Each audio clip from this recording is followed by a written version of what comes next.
Tash, welcome to the GROUPEX Podcast, mate. It's good to see you. So good to see you. I can't even. You're amazing, Tony. Oh, stop it. Stop it. We've only just met. I can't be amazing, yes? he actually is. We've been chatting a little bit before. Yeah. Focus back in, which at the beginning you heard me not pull the focus back in as quick as possible. I'll let everyone know we've been sitting here for a good 15 minutes or so. You can tell where this is going to go. It's going to be fantastic. So try and reel it in and grab some focus here. Yeah. Tash, tell us about you. You know, the Aussie guys over here won't know who you are, and I'm obviously the guys in the US, when we share it, will know who you are. But for us here, who are you? Tell us a bit about you so we understand you and how you got into the industry. Well, it's a funny story how I got into the industry, because I was going to the gym in my early 20s, but I was really scared to try. Somebody had asked me, hey, do you want to come to a spin class? I was like, no. No people in there. That's what I thought. Somebody told me that. I believed it. And then I also was a waitress back in the day, server now, / bartender. And the FedEx pilots used to come up and stay at this hotel I worked at. And one of the guys, Pat, and he said, I'm going to bring up an extra road bike and we're going to go for a road bike ride. And I was like, all right. I haven't ridden a road bike since I was in high school. I had a maroon bike in Nova Scotia. I rode up the Penn's Hill. That's it. That's all I ever did. Yep. And so he brought up a bike and I was like, cool, okay, let's rock. And we rode 50 kilometers out to Bragg Creek because I'm in Calgary, and then had lunch and rode 50 kilometers back into the city. Yep. And I was like, oh, well, if I can ride 100 kilometers in one day, I could probably do a spin class. Can you believe that? I like that. I just rode 100 kilometers and I haven't ridden a bike since high school. I'll try a spin class. You can do a spin class. If I can do 100 Ks in a day, sure. How Right? long did 100 Ks take you to do? Oh, I don't even remember. But it was just we rode out to Bragg Creek from downtown Calgary, had lunch, a nice lunch, rode back. I can't even remember. Yeah. But he was fairly athletic, so I feel like I kept up. I don't know that I slowed him down any. So I was like, oh man, I got it. So then I was like, well, if a spin class is only 45 minutes, Yes. I got this. So that is literally what got me the nerve to actually try a spin class. Imagine that. Where was your first spin class at? So in Calgary here, it was World Health Club at the time, and we had the Les Mills, because Les Mills gained exclusivity with Good Life. I think it was, 2006 but before that, there was all the clubs that could have Les Mills. So it was great. It was great fun. Actually, we just had a candidate day party, and Doug McGregor, one of the guys that I first went to his class, and he taught RPM. And I was all I think it was probably my fourth spin class in. And Doug's like, oh yeah, this is I taught a class before this. I got to teach another. And I was like, well, hope you bring in. Doug McGregor, we were laughing about this a couple weeks ago, and he nailed me to the wall. Yeah, you're good. Yeah, you're good. Just a machine. So it was an RPM class, your first class. Yeah, I also had a Fraser Quells. She was an amazing guy. He's amazing. So I think he was also one of the first I went. So he used to teach a spin program. I can't remember which one he called his Rev. I can't even remember. Anyway, back in the day, this is I'm dating us back a bit. Yep. And so then I did the Les Mills classes. And it's funny because I heard a little bit of your story, excuse me, on one of the podcasts where you went for the first time. And I was like, okay, back row. Then I'm like upper row. Then I'm like front row rocking. And then one of my girls, Bonnie, excuse me, was like, oh, a lot of them, Peg Cleland, all those guys are like, oh, you should teach. And I was like, oh, no. Because I can be the front row rock star, but I can't get up and do that because I have anxiety. No way.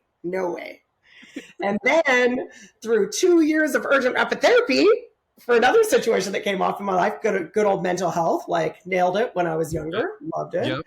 And through that work, and then my one girl, Bonnie, she's like, Tash, we have a body step training. I was like, all right, I'm going to do it.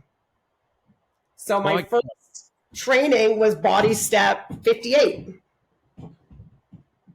I like this.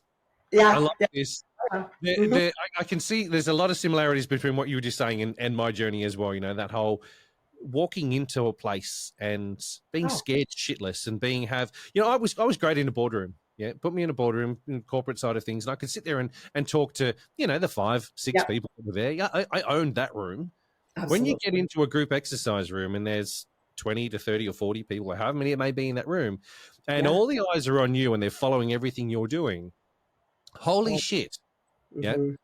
I Oh, yeah. remember the first class that I got into. I was next to Shannon Cleary, and Shannon has this amazing presence and personality, Yeah. like yourself, that big personalities. And I was just this guy that had lost a chunk of weight, and I was sitting next to her on a bike, and she owned the room, and then handed the mic over to me for my track, and the energy in the room died. Yeah, it just sort of went, yeah. But it was her that actually gave me that opportunity. But then over the next couple of weeks, started to get that little bit more confidence, because Yeah. I had the goddess next to me. I knew what was going on, and I Yeah. slowly, but surely, okay, next week we could same track, because she wouldn't let me do any other track. I had to nail 100%. that one track before anything else, Oh, yeah. and finally got the confidence up. And I remember walking in there one day, and one of the members turned around and said, "Oh, are you teaching today?"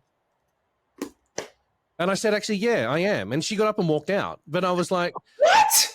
I didn't care, because I was like, well, your energy sucks anyway. So if you don't want to be here, don't. Ta-da, see you later. But it was a bit of an ego bash. But at the same time, I was also working at a gym where there were a lot of Les Mills presenters. So the Yeah. quality and Oh, expectation were exactly. always, up there. Yeah. And I was covering this class, and this poor girl just didn't want to be there. I was like, well, okay. Well, that's on her. That is not what I thought you were going to say. I was like all excited, and I was like, oh no. Then I pulled out the finger guns. No.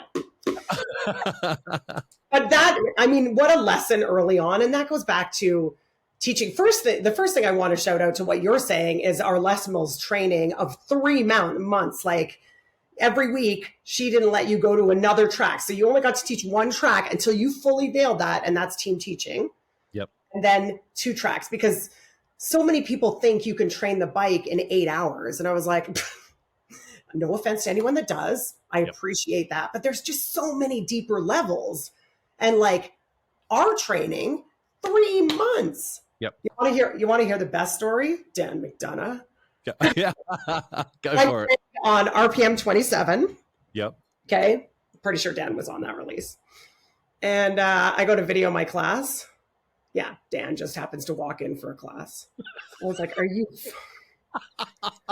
No pressure. No, you know more, Dan McDonough! Like, oh my God! Pretty sure for 10 years I only one big voice too, so... Can you imagine? And obviously he's just walking into a class. Like, we also, within Calgary, we had a lot of master trainers here in Calgary. Like, Doug and Tanya. We had... Pay Cleland, John Cleland. Like, we had a lot of the master trainers in our city too. So the expectation, Carol Reber Dobson now, the expectation was higher. Yep. Like, but at the end of the day, like that's where it's like you refine and practice, you polish. Yeah, we never settle. Like, I wouldn't be the instructor I am today if I hadn't gone through that experience. And I'm so grateful to have that experience. So that was very, very daunting at first. And so fucking scared shitless, to be honest. The only words I can describe it is getting up on stage next to Shannon, who I'd admired and idolized and looked at and gone, wow, yeah, you know what? Yeah, you're amazing at what you do. It comes out so naturally and easy for you. And for someone to take me under their wing like that, I owe her, forevermore, because I wouldn't be doing this, if I hadn't gone and done that experience. And it's, and I think a lot of instructors go through something similar in a way, whether it's, their mentor that they have that they really look up to and idolize, or whether they have their own unique experience. I think we've all got one. Yeah. Well, we were lucky here in Canada because we had team leaders. So I was a team leader for Body Pump and RPM for, I don't even know if it ran for 4 years. And through that time, like I was mentoring. So they do the weekend training and then we'd all mentor them. And then I like video them. And so that is where, for me building, like, first of all, for me to build program, like a cycle program. Come on. Are you kidding me? Like everything I learned from Les Mills, from the education, from everything, like imagine that we learned so much that I could go out and build a program. Having said that, you're building a program, but it's the bike. So you can only reinvent the wheel so many times. Like right? you said in there, like reinventing the wheel. Like, nice one. Yeah. Literally, I call it the program because I'm like, well, yeah, I just invented a spin program. Come on. This is the GROUPEX Podcast. You touched on something before, and I want to ask you if you are happy to talk about it with mental illness. Yeah. Is it something you're open to talking about? Oh my God, yes, absolutely. Okay. Yeah, like I had this situation come up when I was, I think about 27. And I was like, dealing with some stuff in the past, which I kind of dealt with, but then it was like the situation where the person was forgiven that I don't think should have been forgiven.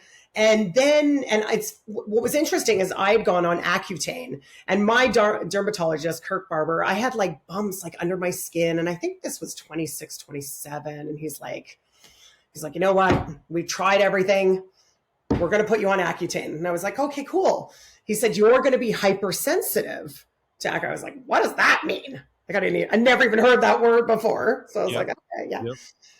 Literally, I don't even know. I think it was like 2 weeks later. I was like, okay, so had a bit of a situation, came back in, knew I wasn't feeling good, like was struggling to get out of bed.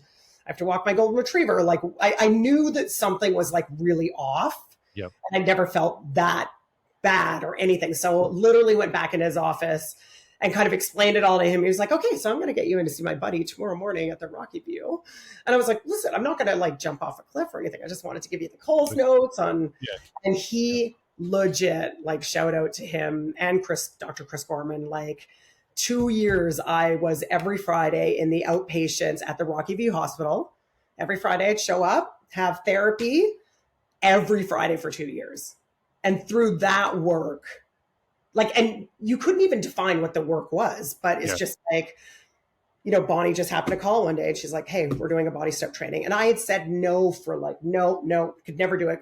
I'll be the front row. I'll be your rock star. No, I could not. And I was like, okay, let's do it. I love it. Thank you for sharing that as well. I know sometimes it can be a bit, get you in the fields with that kind of stuff, talking about it. But I'm going to say I appreciate the fact that you spoke up. I think there's so many people out there that don't and try and deal with it themselves. And the only way forward is to get help and to go and chat to people like you did. And that's well done.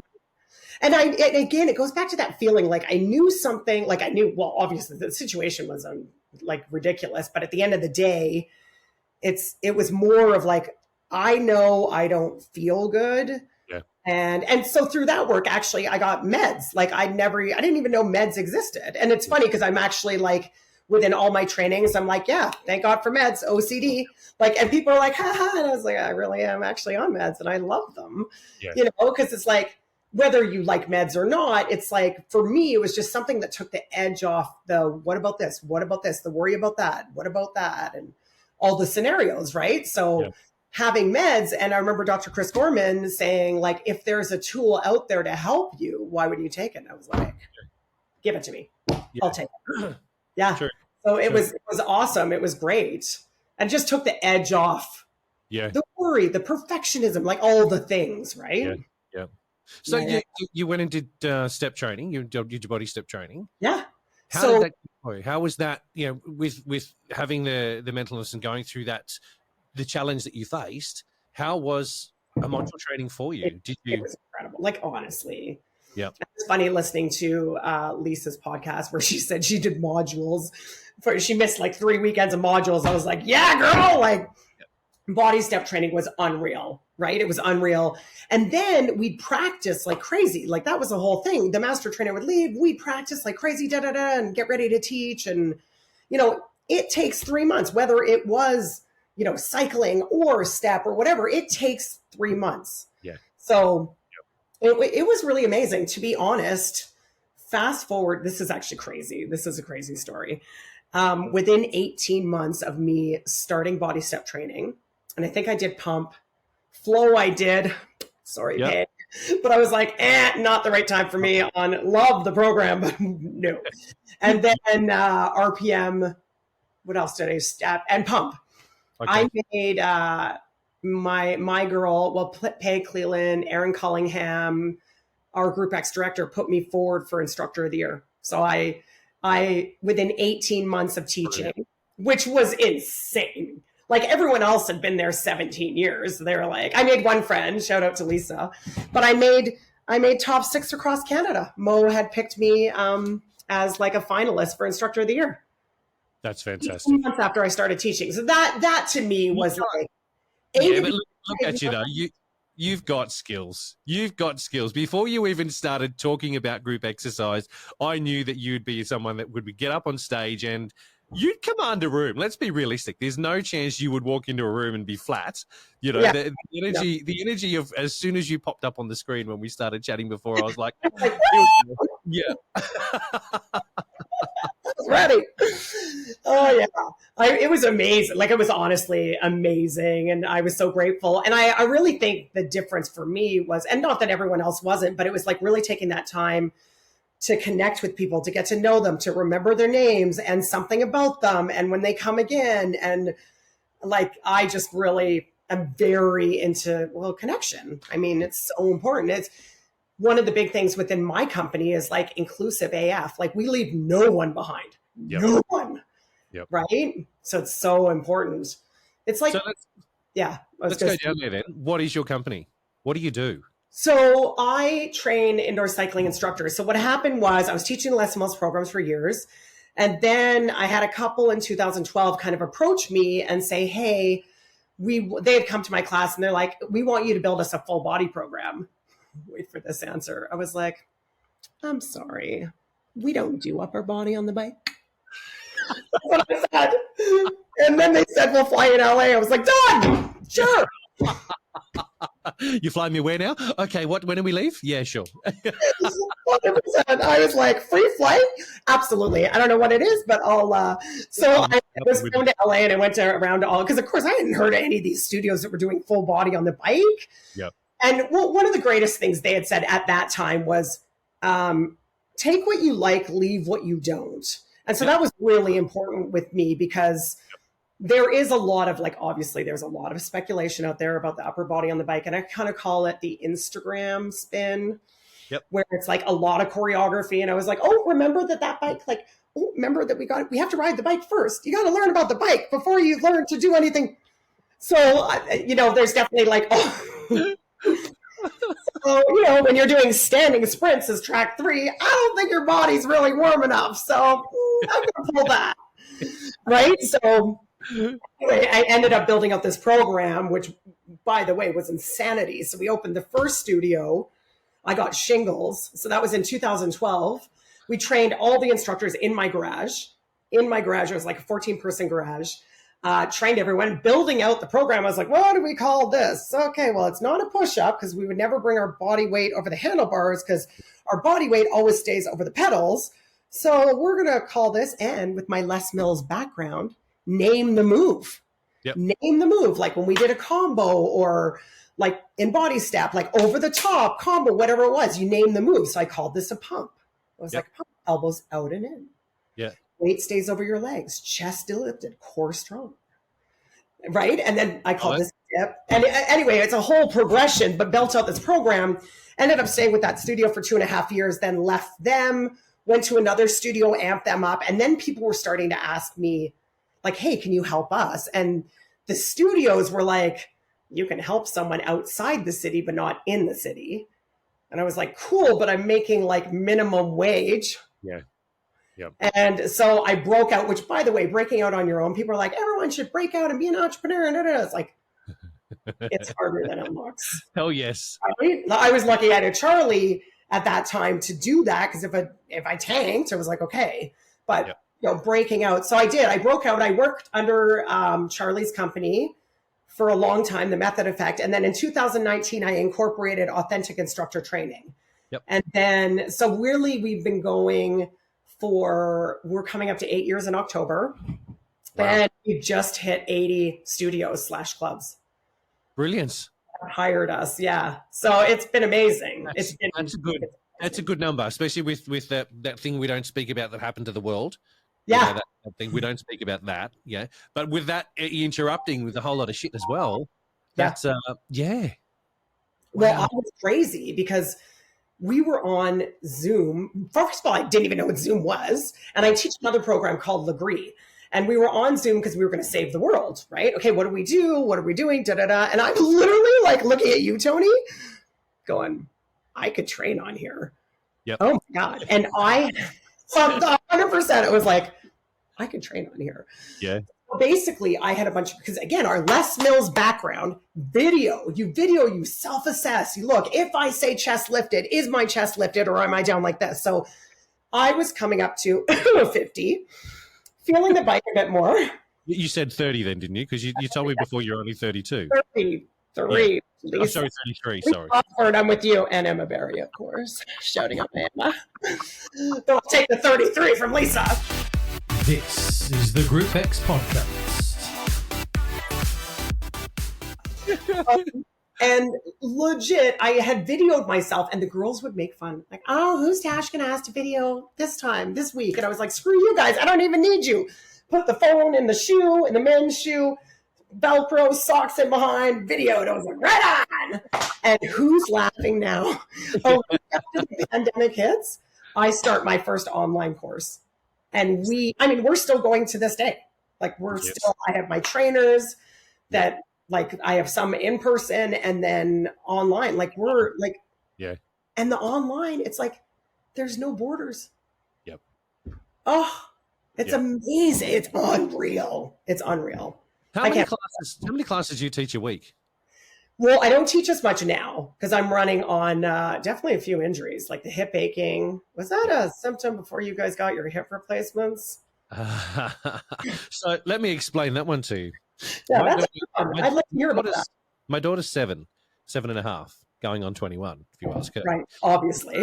When Leah first arrived in the world, I taught, and I was still working at Les Mills, traveling around as account manager back in 2016.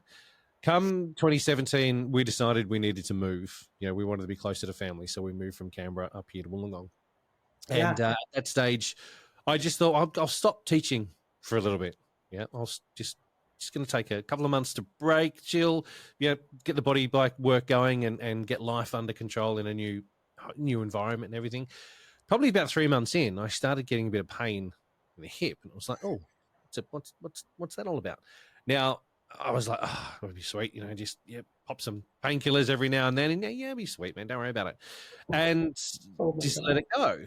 Now that happened so she's 7. So probably until she was about 3. And then I went to the doctor and went, this is a bit intense. Can I do something? She said, we'll get you in contact with a specialist. And so he sent me off for an x-ray, got me in and said, it's you've got no cartilage. Oh man! Altogether, but what had been happening is that it had obviously been that way for quite some time, but because I was training so often, the muscles and everything had adapted and were holding stuff together so that I wouldn't feel the pain. Yeah, and it was when I stopped training that the pain started going nuts, and so I just stupidly should have gone straight away, but I was like, oh no, I don't really want an operation at my age. I'm not 45. I was like, no, I don't want to do that. No, I'm screwed up. No, I'm 32. Waited for 31. 31. Yeah. So I waited for a year, stupidly, and the pain got worse and worse and worse. Then I actually went and had a chat to the surgeon, and he said, yeah, okay, but it's we could do it, but it's going to cost you about 20 grand. And I was like, I haven't had health fund since I was 18. Let's be realistic. I just went, wow, shit. So I had to wait then and go on the wait list. Now the wait list is probably about 12 months. So I had to wait and deal with pain. And so I got myself into the pool and doing a whole lot of prehab stuff to try and, get mobility and just move and what have you. Then finally got it done. And I was like, oh, thank God for that. However, the 6 weeks afterwards was probably the most excruciating, agonizingly. Oh my God, really? But now that I've had the other one done as well, Bionic Man and no pain whatsoever for the first time, and I'm going to say close to 6 years. Shit. It's absolutely amazing. But it does start off with that little bit of pain that you need to listen to your body. And if you're in touch with yourself and you know your body, you know when something's not right. Yeah. If the hip is starting to go, just No, go. it aches. It aches when I fly for a long time, when I drive for a long time. It's been for a long time. It's been doing that. And it aches when I'm on the bike a ton. So I was just like, no, I'm just going to do a little bit more yoga. So I have trainers. These guys are amazing. Like, and the other thing is, like, I've been on the indoor bike since I was 27 for years old. Yep. I mean, 52. Yep. Slash 33-ish. Yep. All the time. Like, look, I think I decided to get a massage gun, and that was a lifesaver. Yes. That thing just every day for half an hour, I would just sit there and jackhammer the hip to get everything from my knee to probably halfway up my back to loosen off. Oh, yeah, the water bottle muscles, the QL. Oh, anyway, we sound 100. Yeah. You know what? I'm just going to turn and show you because I want to show you. Oh, I don't think I can. Oh, balls. I want to show you my body bike. I want to talk about body bike. Look at that thing. Yeah, it's a legend. I just can't lift too high. I wanted to show you the side because my logo's on it. No, I have seen that. I've seen that on socials. Yeah. I'm so excited. Tell me about body bike and what you do with body bike because I am obsessed with body bike. Okay. I really am. I literally was so busy that I was just flying and I have like lists upon lists. That's a thing. And I had like, find who's the body bike owner? Like, why am I in Canada? And why is my only option for studios or clubs, Schwinn, Stages, Precor, where's body bike? And finally, I think I saw him on LinkedIn and I just messaged. I was like, hey, I've worked with 75 boutique spin studios. And why are your bikes never an option? Yep. He's like, oh my God, I'm going to email you right away. I was like, okay, cool. Yeah, like what the heck? Because again, I've seen body bikes. I've ridden them over in New Zealand. Yeah. Been on body bikes for years. They just weren't here. Yeah. In Canada. So I don't know what it was, why the distribution wasn't out there. I know they had someone in the US, but I just don't know if it was working or what the go was with that. Yeah, well, James is our guy in Canada. Yeah. And he finally got on it. He's awesome. Yeah. Yeah. So no, the opportunity came up for me. I used to work with Lee Smith. Everyone knows. Everyone knows her. Another legend, another Les Mills legend. Everyone knows him. We say Lee at her, because Lee is a girl's name as well. We say that every so often. Just okay. She goes all right.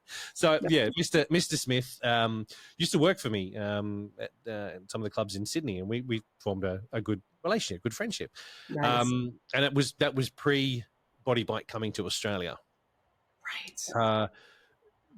Gone through life and all that kind of stuff. Still knowing him, body bike came here every time there was an event on here in Sydney for Les Mills, one of the big quarterlies that body bike would have bikes in there and that kind of stuff. And it was great. Then I left where I was working and went down to work for Les Mills in Canberra. And then when Leah came along, as I said, we decided we wanted to move and relocate. And I reached out. He had a job that was advertised for a bike mechanic. And I was like, I've never done anything like that before, but I'll throw my hand up and go, hey, dude, do you reckon I can do this? And I remember I was in Port Macquarie doing a round trip to see some clubs up there, and I remember sitting in the car chatting to him at like 6:30 at night, and I said, mate, do you think I could do this? And he went, mate, let's have a bit of a chat because I think we could use you in other ways, not so much as a mechanic. He said, you don't sort of come across as a mechanic. These hands do woodworking stuff, but they don't do, grease monkey type stuff. I'm like, brain, no. They look a little too clean, but the wall behind you is gorgeous, by the way. I forgot to mention that. You did. Beautiful. So we ended up having a chat. Next thing you know, I was brought on to sales and logistics, and it was great. It was a bit of a steep learning curve because while I'd ridden the bikes for so many years, selling a bike compared to selling Les Mills programs was a bit different. I had a tangible product instead of something that wasn't really hands-on, but it was what it is. That's sort of where it started. And so since then, there's been sales and logistics into there was national sales manager, then into sales and operations manager. We're there's only a team of 3 of us here in Aussie, so we're a small team, but we make an impact. There's enough demand for what we're doing here at the moment for it to be successful, and Well, because they're hand built. Like, this is where they're hand built bikes in Denmark. Like, they're just, I've always known they're incredible bikes, but it's funny because in Canada, they're like, thank God, again, shout out to James for getting, somehow bringing them to Canada, but just people are so set in their ways of like stages and Schwinn. And I rode Schwinn for a long time. I had a stages. Thank you, Tony, my bike guy. I love him, my other Tony. But body bike is like hands down. So they didn't even bring me on as an ambassador yet. And I had already sold 2 studios. I was like, yeah, it's just okay, so we get these bikes, we get them logoed. So we had 1 studio in Saskatchewan, well, 2 actually in Saskatchewan, Arrow and Solstice, and boom, like the bikes, gorgeous. So, and then I became an ambassador, which I was super excited about. I was like, Dan McDonough, move over. And then Dan's run away anyway, hasn't he? Dan's no longer in Canada. He's in the States, I think. Yeah. So we need to get an ambassador over there. We need to work on that one too. Yeah, exactly. Yeah. He's with us because honestly, it's so funny trying to make an impact here in Canada with the body bike. So anyway, I'm definitely going to lean into you guys, like even our social media and stuff. Like we've been like I scooped. I don't know who's doing your social media, but I was like, what a great picture of the Body Bikes 100, like for the Les Mills 100. Scoop that picture. Absolutely. Yeah. Right. And, they did well with that. That was an amazing event from what I've heard. I wasn't over there for that one, but an absolutely amazing event. And actually, one of the ambassadors, Kim, she was, I think she taught the Les Mills 100 as well. She was one of the presenters. Kim, you were.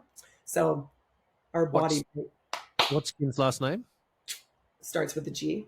Yes. I was going to say that. Yeah. I remember seeing that on socials as well. Pronounce it. Yeah.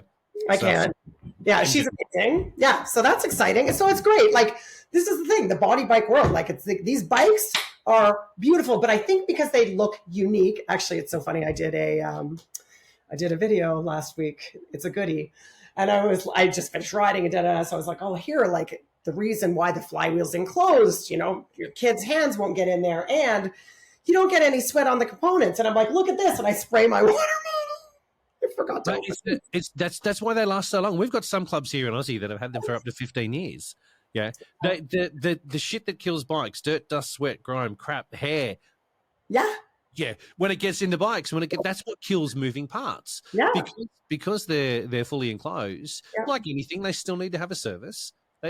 Ferrari needs a bloody service. I mean, you'd probably service a Ferrari more than you'd service your Toyota Corolla. Yeah. But you want to make sure that you still look after it, but they will last longer. They are designed in that way as they are completely handmade. They are manufactured in Denmark. It's all European parts going through them that make them last a hell of a lot longer. I know. I'll be honest and say that here in Aussie, the clubs that don't renew are usually councils that are someone at the top of the food chain is making a decision, not based on anything apart from dollars. Yeah. And there are other manufacturers out there that throw bikes as part of a package when you're buying all of this other equipment. Right. That throw bikes for next to nothing. And we here being the only product we have is the bikes. Yeah. We will come up against that challenge. But most clubs that have had body bike in will buy body bike again. Yeah, 100%. Oh my God, why wouldn't you? Yeah. So anyway, we need to educate more Canadians on that. I mean, I'm trying. Well, all of us are trying. Yep. But yeah, it's interesting. That's where it's like, because I didn't actually know what you did with body bikes. So I was like, needed this scoop. This is the GROUPEX Podcast. Now let's get back on you, because I could talk about me for hours, but oh my God, this is about you, not me. It's my time. Yeah. Love it. So dramatic, which makes me a great instructor. Get me back on you and back on your course. That's what I'm interested to find out about. Yes. Your course and your instructing that you're teaching instructors how to. Yeah. I mean, honestly, it's been going. It's so funny because sometimes I'm like, there must be a God or somebody. Like, thank you. Like, I keep getting these extensions on my career because I could have finished with Good Life and been like, okay, I kept teaching Les Mills, just cruised, but, would have moved on to something else. Body was already starting to hurt a bit. But no, I get, picked up by this couple. Sounds terrible, but no. To build the full body program and then rolled with that, still rolling with it. Like the fact that I was able to take the program online is insanity. Like it's crazy. And it also allows us, one of the big things is because like when we train studios or like a club, whatever, when we train them, you can't train. There's my second alarm for when we were officially going to start. That's right. Second alarm. Yeah. Love it. ADHD over here. Anyway. Oh my God. So now I'd completely lost my train of thought. That is a classic ADHD. I love it. I'd be honest and say to you as well, thank you for being open about ADHD. Yeah. Oh my God, how can I not be? Hello. It's if you don't mind, I want to talk about that for a second because it's got to obviously be a challenge teaching a class as well. Well, it is. It's funny because a couple of weeks ago, my psychiatrist, because I was like, why don't I have any hyper? First of all, I didn't even get diagnosed with ADHD till like 2019. Like we knew I had it. I saw Oprah in the 90s. I was like, oh my God, every symptom on Oprah. I was like, Jeff, my first husband. Oh my God, I got ADD. Oh my God, that's totally it. Like 100%. So I always knew I had it. Yep. But he said, because I was blah, blah, blah, because all over, whipped up. And he's like, you have hyperfocus when you teach. I was like, well, that might be debatable. Like when I teach Legree, the bike, yes. But yeah, for me, well, there's so many things with the ADD but it's everybody has it. Like not ADHD, but the perfectionism, the imposter syndrome and all that. But for me, how I dealt with that was I was always so prepared with my releases. Yep. Like I'd have friends that'd be like, okay, I'm just going to pop open the release the night before. I was like, are you nuts? I've been studying for weeks, And so same thing when I built out the program and was doing that, like built out track profiles and songs within certain BPMs. So that was a hell of a learning curve, let me tell you. Yep. But then the music sounds similar. And again, it's the same thing. The same song is injected in with different music. Yep. So depending on how long your beat drop is, I was always like, I'm a time, because remember we learn different ways. Yeah. So again, with Les Mills, you either learn by time or you learn that there's a drum boom and to go or right. Or your counter. And so I do that within the program. So for me, I'm all time. Yep. That beat drop, BD, 38 seconds.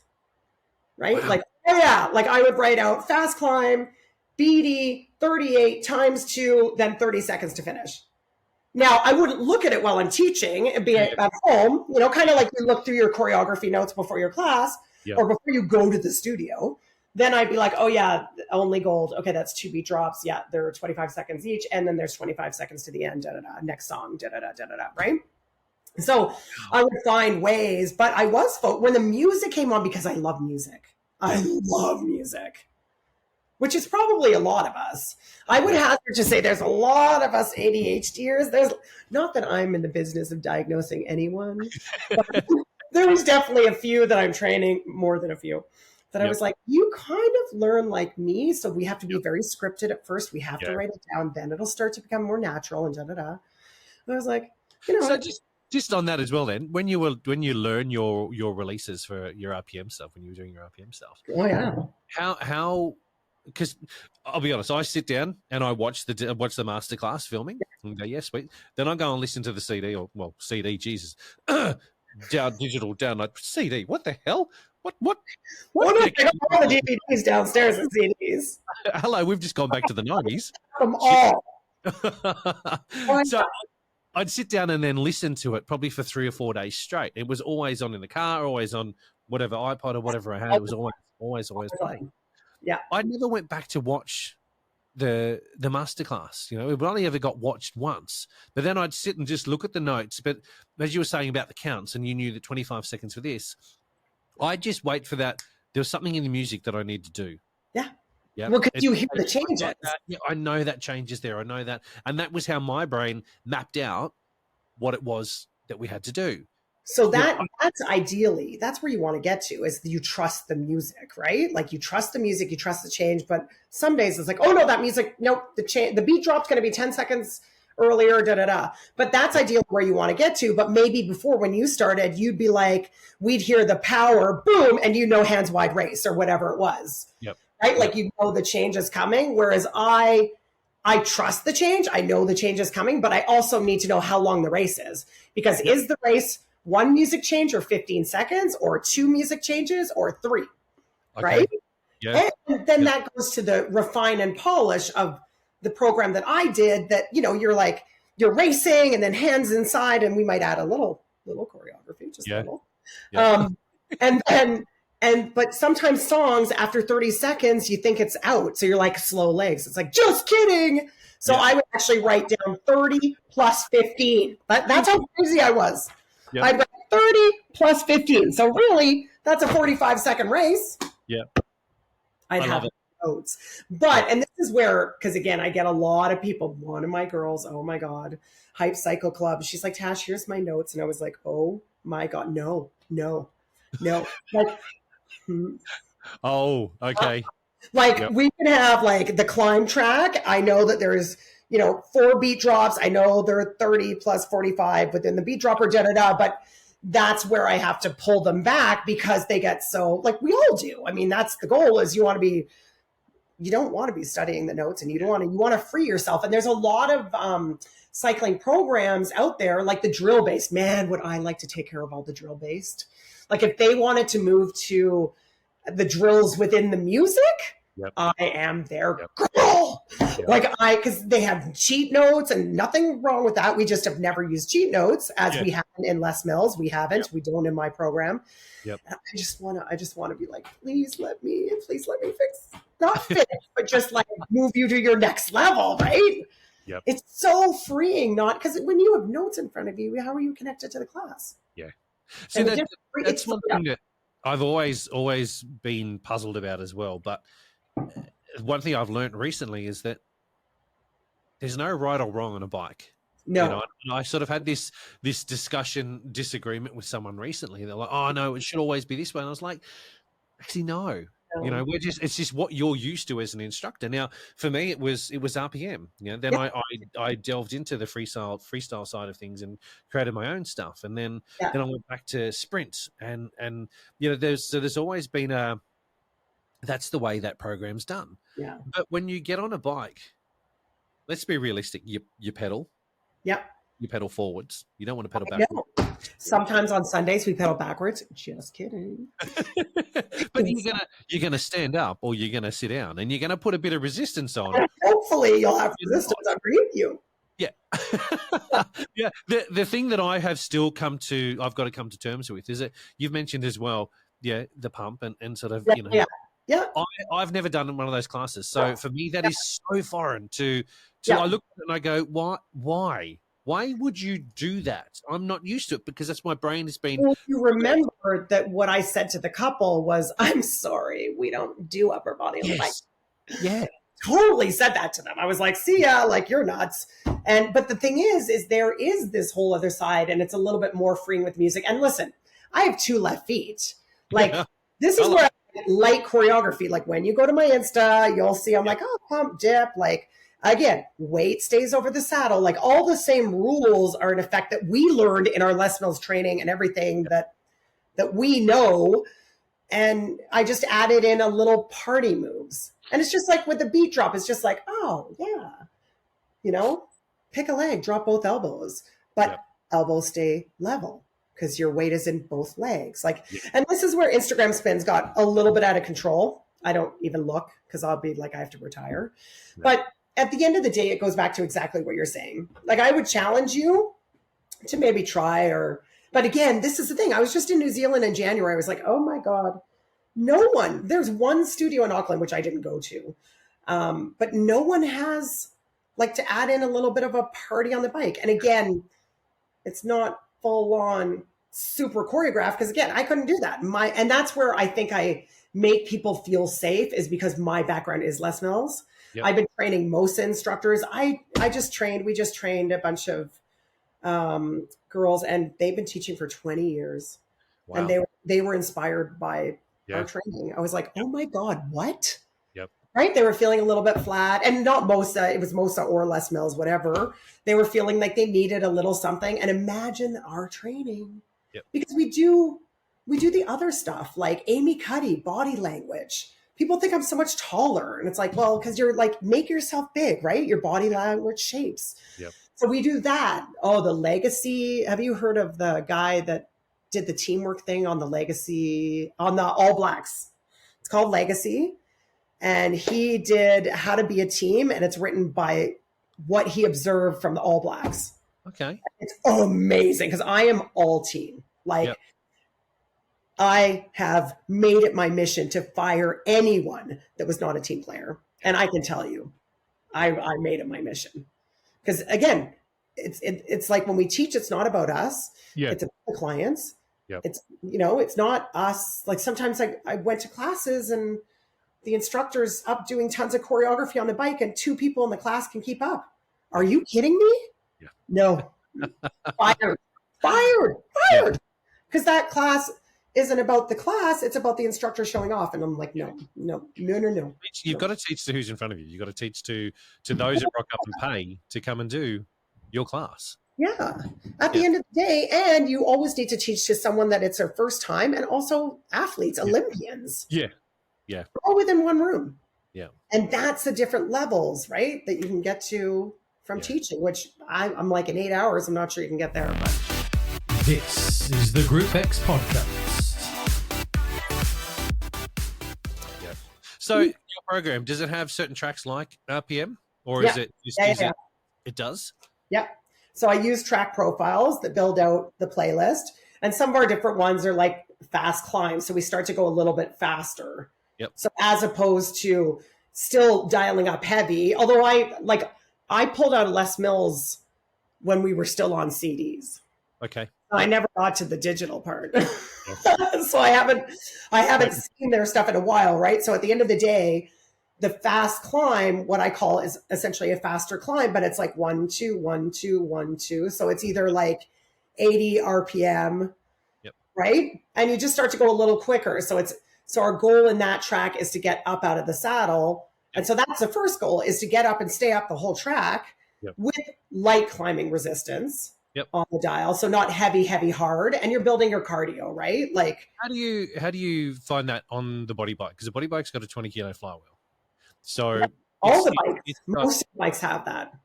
A lot of it, from what I've heard, and I could be wrong here, a lot of the stages bikes that are used in Soul Cycle or those boutique style places. I think they were shaved down in Soul Cycle. I had heard they were shaved down or something. The flywheel is, I think it weighs less. It's either 12.5 or 15. It's a smaller, lighter flywheel.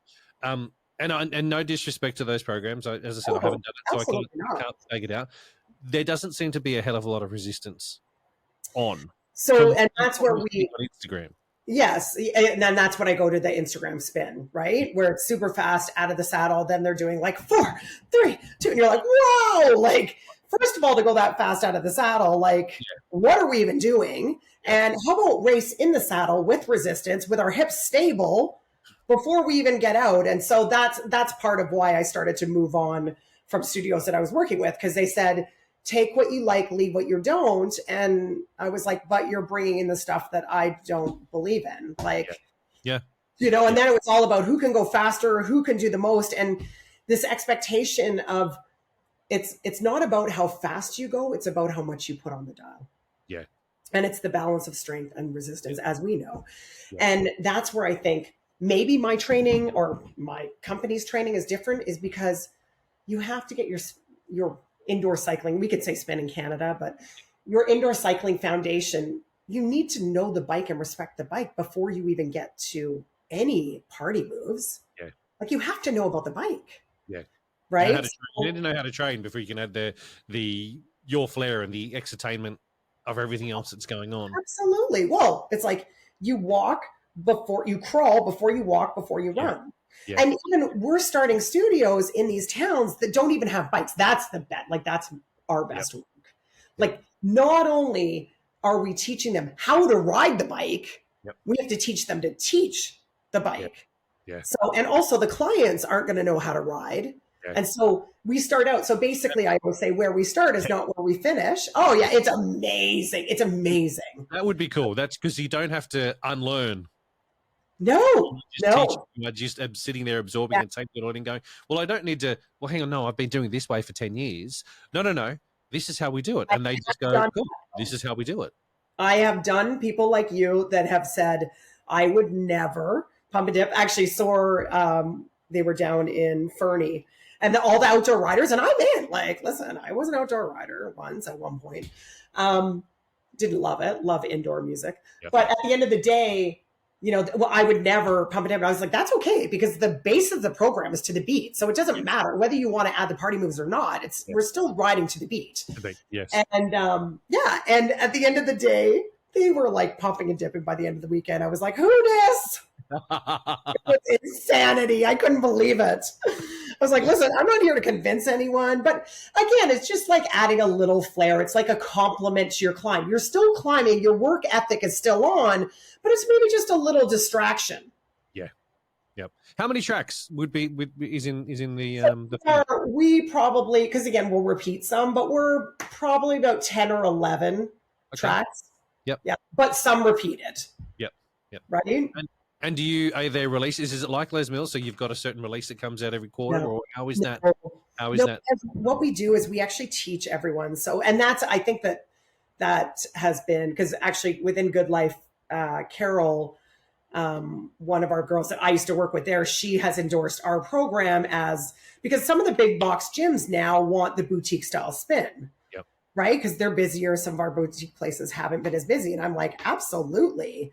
You know, but then they don't really know what it is. They don't know what it is they're doing. And I'm trying to explain them to them. What was the question? I lost it now. Now I was like, sure. I started with how many tracks? Oh, how many tracks? Yeah. Where was I going with that? Oh, quarterlies. Oh, okay. So because because I was going to say they're nervous. They're like, Tash, we just want to get releases. And I was like, but I'm actually going to teach you. So basically we clump like a steady pace track. I teach them. It's like, if you tap with one leg, because I actually teach them how to tap music. Yep. So then first of all, I give them a lot of music.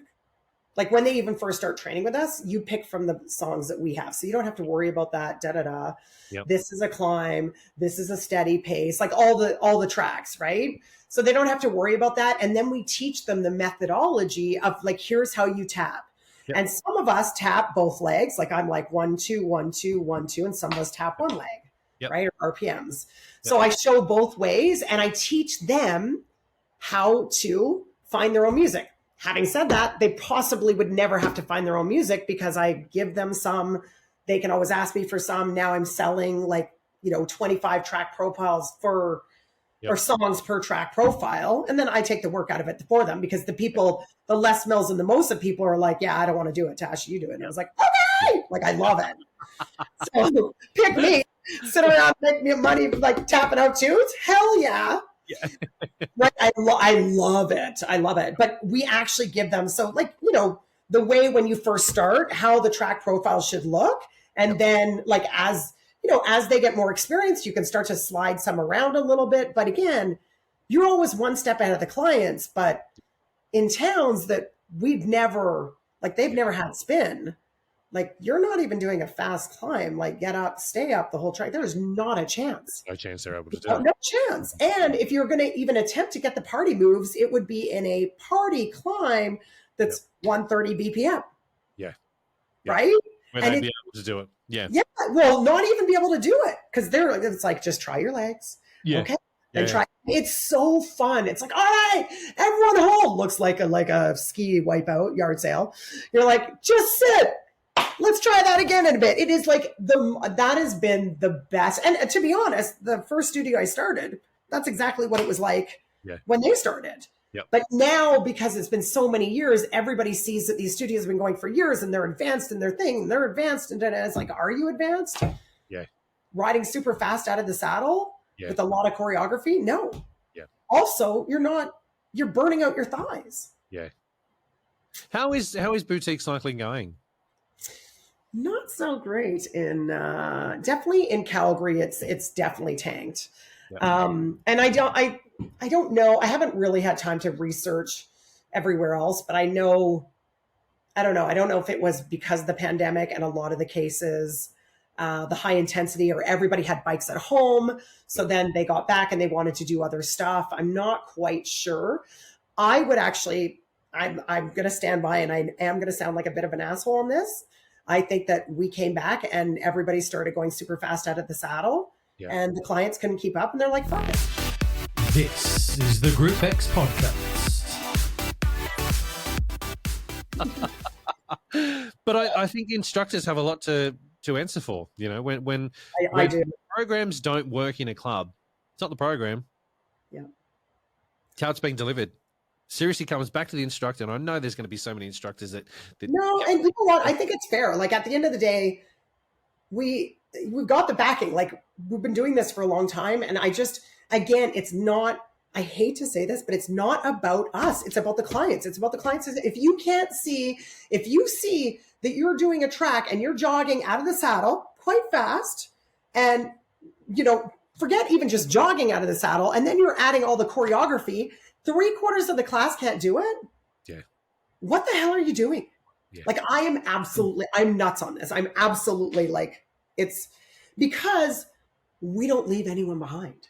Yeah. So 3/4 of that class is going to leave and feel unsuccessful. Yep. And then where are they going to go? Yeah. Like, who wants to go back to a class where, and I'm not saying we can't push them and encourage them. Yes, we're all going to head there together, but no, it's brutal. If you're leaving 3/4 of the class behind, that class is solely about you. Yeah.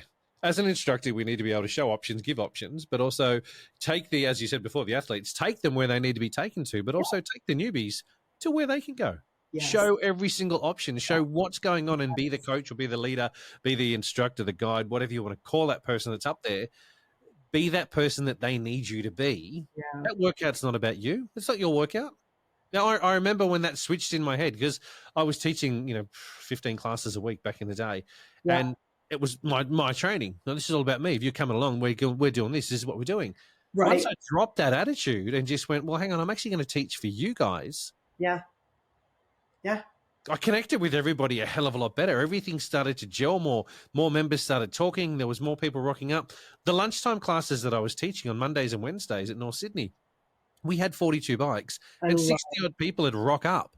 There'd be fights to get on a bike. Oh, my God, amazing. People would come in and put a towel on a bike, and I always be like, don't put your towel on your bike. Stick your ass on the saddle. Then on the bike. Yeah? Otherwise, someone else can come in, because who knows whose towel it is. Tough luck. It could have been there from the class before. Yeah. You come in, you sit on a bike. Oh, we need to include some roster, some role where everyone's got to put their names down. I'm not a school teacher. Hell no. No. Your ass is on the bike 5 minutes before we go. Otherwise, you're out. Someone else. I also love teaching nooner classes. Yeah. Noon boom. I was like, noon boom. Hashtag noon is the best time to do it. Like, oh, man, I had that all nailed down back in the day. I love that.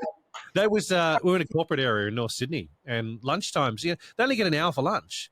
So it was a 45-minute format, 45-minute program that was, okay, there's 15 minutes. So 7.5 really, or here, or maybe 5 here, and then you've got to have a shower before you go back, because you don't want to sit down and be reeking. Yeah. And you had to get lunch as well. How the hell do you fit all that in? It was, That's amazing. So amazing. Like, see, back in the day. Yeah. But I think I love group exercise. I think it is. And that was one of the first things I noticed about you. I was like, who's this guy? Because I'm like, I would write blah, blah, blah, group X, like just with the X, right? Yep. And of course I was writing it just to my people or whatever. And then I love how you're like, it's group exercise, not group fitness. I was like, yeah, mic drop. Who's that guy? And then I was like, well, Emma Barry, you know how much I love you, Emma Barry. Shout out to Emma Barry for my whole life. Part of that for me was, that's when I think here in Aussie, things started to change. Because when I started back in 2002, it was Group X. There was a GX that was on the wall up, or was on a timetable, and that's what I remember seeing. And that's how I got into the industry. Now, somewhere between there and now, it changed from being group exercise to either group fitness. Group fitness instructors this, group fitness instructors that. And I was like, hang on a second. Yeah. A group of people can't do fitness. Yeah. A group of people can do exercise and work on their fitness. Yes. Yes. So Oh, to me, when I look at those words together, group fitness makes no sense. I mean, I understand what it is because as an industry, we'll be like, oh, that's what it is. yeah. But when you look at personal training, those two words together make Yeah. sense. Let's go over here. Small group training. What we Yeah. know, small group training. It's a small group of people training. Yeah. Over here, group fitness. Group. Hang on a second. It's a group of people exercising. Yeah. It's not group fitness. So good. Fitness is the outcome of what we do from the exercise we're doing, and that was my big thing too. I believe here, especially in Aussie, and I'm not sure if it's the same in the rest of the world, but here, group exercise isn't given the attention that it deserves. I think that happens a lot everywhere. I mean, wasn't there a stat that came out last year or something that 60, it's so funny because there's so many times I'm like, oh, I'm going to use that. Oh yeah. Like, I think it was 62% of people that went to the clubs. I think maybe it was from URSA. 62% of the people that go to the clubs are going to see their favorite instructor. Yeah. 62%. So it's like, and are we making sure our instructors are upkeeping? Are they like still loving it? Are we pumping them up? Like, who's pumping them up? Yeah. That's right? it. They're top performance for all your clients. That 62% of people that come to your club is for your GROUPEX instructors. How is group exercise management done where you are? I don't, because again, I'm a little bit unmanageable, so I don't really. I don't know. Oh, hashtag honesty. I love that. I think my last raise, no offense, good life, because I did love you guys, but I think my last raise was 75 cents instead of $1. And I was like, I practice my releases. Yes, I'm in Phoenix a lot, but I'm like, when I'm here. And I was like, yeah. Yeah, I think that's where, and not all GROUPEX managers, but I think there's a lot of GROUPEX managers that don't have the right skill set to be GROUPEX managers. Yeah. There's more than, as I've discussed on this show many times, there's more than just updating the timetable and finding covers. Putting numbers into a spreadsheet that no one bloody ever looks at anyway, and doing pays. There's a hell of a lot more to it. If that stuff is automated and done for you, brilliant. Let's get it automated. Let's get it sitting over there to allow the GROUPEX manager then to rock up to Tash's class and go, cool, I'm gonna assess you. I want to see what you're doing, not to give you feedback that's gonna critique you down to the tiniest little, you're off 2 seconds then. Like, that shit doesn't need to happen. But it's like as you said from the beginning, you take the good and you leave the bad. So I would come into your class, assess what's going on, give you a whole lot of good stuff, give you the shit sandwich so that that here's some good stuff, here's the crap I reckon you can work on, and the underneath stuff. But allowed me to work with you as my team to better improve. We were team leaders with Good Life, with Les Mills. We were team leader. I mean, I don't know, again, because it was Good Life had the exclusive rights. So we're team leaders with Good Life, but I did RPM and body pump. So you mentored, because once you, like you said, once you finish that initial weekend of training, which is like amazing, who's going to guide you for the next 3 months? Right. So I lived for that. And that's how essentially I knew I wanted to mentor and work with instructors. Right. Like, I love it. I don't know how I got so lucky that I was able, that couple picked me. And then all of a sudden it was like, I am able to do this in my own company. That's like the biggest mic drop right there, And I have trainers, like the only master trainers I have are people that I've trained from weekend one. And they've raised up with the program, and then they've become, I've made them master trainers. Yeah. I like hearing that, because you straight off, you tick a whole lot of boxes in my mind where I believe that people that are in a position of power that are training people up, you train people up to hold them up. That's when you shine. Yes. Yeah. You don't train them up to keep them just below you so that I'm still the best. No. You push them up, because that's when you shine as an individual, when your team that have come through your training are getting places and actually doing a whole lot of stuff. That's when you shine and go, I'm good here. It's insanity. It's actually insanity. We have 222 5-star Google reviews.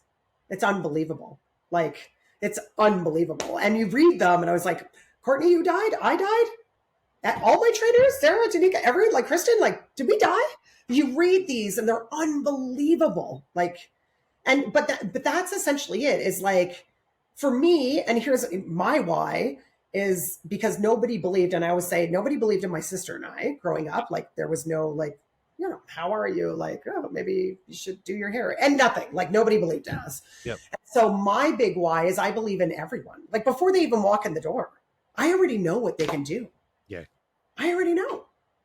And so for them, I don't know if they just get that feeling that we already believe in them or what it is. And then just all our different tools and things that it's just, even right down to having a WhatsApp group chat.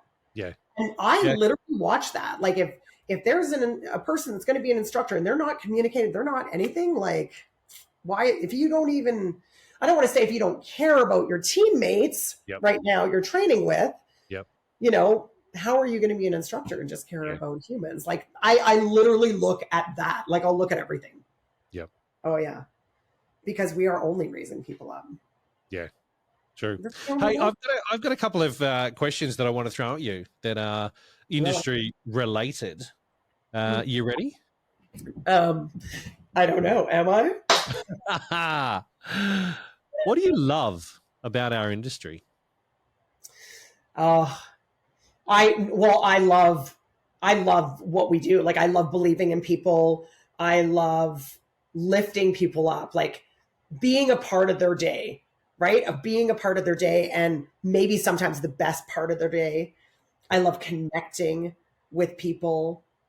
I'll never forget at the sweat lab when I worked there once, this Valerie came back to me. She's like, I have a new girl. She's really nervous, And I was like, okay, absolutely. Come out, bring her back. Her name was Laura Blaine, like to this day, love. And she was like shaking. She's like, I've been wanting to come in. I've driven by for a year. I was like, come with me. Like just, oh wow, probably more than she bargained for. I'm holding her hand. It's like, we're going to go into the studio. I'm so glad you're early. We're going to get you all set up on the bike and I'm going to show you everything. And then, I was like, the only thing I want you to do this whole class is move your legs. That's your only job. That's it. Anything else is a bonus. Yep. And she was one of our best clients. But imagine if someone had been at front desk and they'd been like, well, okay, well, the church, just the whole thing, right? Like, it's just, you never know. I always remind people, like, your first class, like, what was your first class like? Yeah. Because sometimes you've been teaching a long time and it's like, oh, maybe you're reviewing right before class. No. Yep.